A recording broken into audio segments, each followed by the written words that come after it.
రాజన్న సిరిసిల్ల జిల్లా వేములవాడలో తెలంగాణ రాష్ట్ర తొలి ముఖ్యమంత్రి కల్వకుంట్ల చంద్రశేఖరరావు జన్మదిన వేడుకలు ఘనంగా నిర్వహించారు.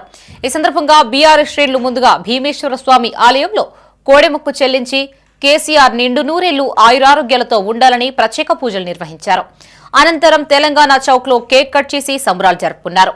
ఈ కార్యక్రమంలో బీఆర్ఎస్ సీనియర్ నాయకులు ఏనుగు మనోహర్ రెడ్డి, నాయకులు వెంగల శ్రీకాంత్, నిమ్మశెట్టి విజయ్, వాసాల శ్రీనివాస్, గోలి మహేష్, గూడూరి మధు, వెంకటరెడ్డి పాల్గొన్నారు.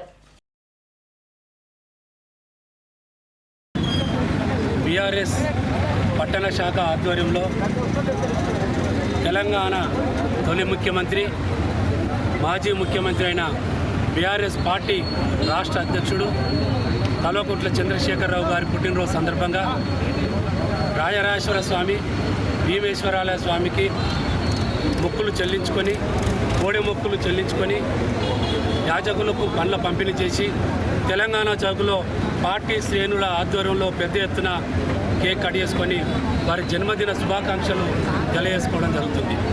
ఒకసారి తెలంగాణ రాష్ట్రంలో ఏనాడైతే వారు ఉద్యమం మొదలుపెట్టిండో నీళ్లు, నియామకాలు, నిధులు తెలంగాణ ప్రాంతం అన్యాయానికి గురవుతుంది, ఇక వివక్ష గురవుతుంది, వెనుకబాటుతనం గురైంది.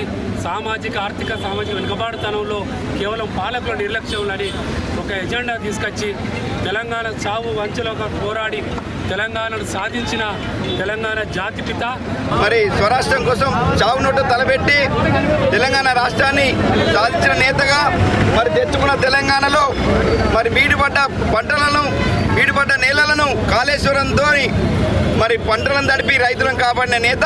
అలాగే మరి తెలంగాణలో నీళ్ల కోసకు అడిగోసపడ్డ ఆడబిడ్డలకు వాళ్ళ కాళ్ళ కాడికి గోదావరి జలాలు తెచ్చిన నేత కేసీఆర్ గారు. మరి అలాంటి నేత ఈరోజు తెలంగాణ రాష్ట్రం సాధించి ఈరోజు ఈ భూములు కానీ, నీళ్లు కానీ, కరెంటు కానీ, సంక్షేమ పథకాలు ఇంటికి అందినట్టు కూడా కేసీఆర్ చదివే. కాబట్టి రానున్న రోజుల్లో కూడా కేసీఆర్ ప్రభుత్వం రావాలని చెప్పేసి మేము వేడుకుంటున్నాము. అలాగే ఇలాంటి పుట్టినరోజు వేడుకలు కూడా చాలా జరుపుకోవాలని చెప్పేసి మేము బీఆర్ఎస్ పార్టీ తరఫున మేము వేడుకుంటున్నాము.